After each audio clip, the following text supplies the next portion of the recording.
Hello बच्चों, let us read this given question. So the given question says that an ideal inductor is in turn put across 220 volt 50 hertz and 220 volt 100 hertz supplies.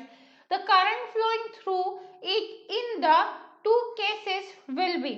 तो देखिए बच्चों, यहाँ पे हमें क्या बोला गया है, करंट फाइंड आउट करना है और उसके लिए हमें दो डिफरेंट केस दिए हुए हैं. ठीक है, फर्स्ट केस में क्या बोला जा रहा है, फर्स्ट केस की अगर हम बात करें तो उसमें क्या है, 220 वोल्ट सप्लाई है एंड 50 हर्ट्ज उसकी फ्रीक्वेंसी है. ठीक है, और वही अगर हमने केस 2 की बात की यहाँ पे सेकेंड केस, तो क्या है यहाँ पे 220 वोल्ट है एंड 100 हर्ट्ज फ्रीक्वेंसी है. अब हमें क्या फाइंड आउट करने के लिए कहा गया है, करंट. राइट, तो करंट कैसे फाइंड आउट करेंगे हम, current I is equal to हो जाएगा V by reactance due to inductor, that means XL. Right, अब इसकी वैल्यू पुट करेंगे, V बाय क्या हो जाएगा, एक्सएल क्या होता है, XL is equal to omega L. अब V बाय ओमेगा को हम लिख सकते हैं twice pi mu into L. L क्या है, इंडक्टेंस है.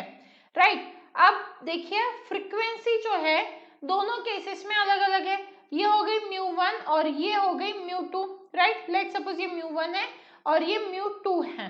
ठीक है, अब अगर फ्रीक्वेंसी ही डिफरेंट है तो करंट भी क्या रहेंगे, डिफरेंट रहेंगे.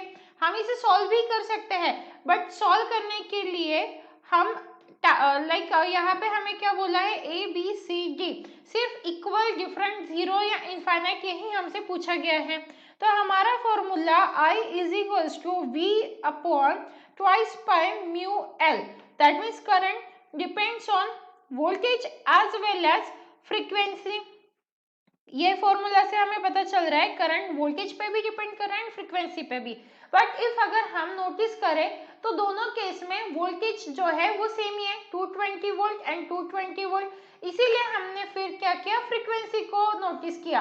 तो फ्रीक्वेंसी अगर आप देखोगे तो ये हो गया mu one that is 50 hertz and ये mu two that is 100 hertz.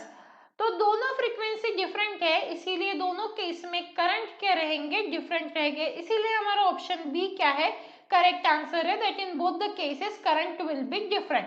So I hope you understood it well. All the best.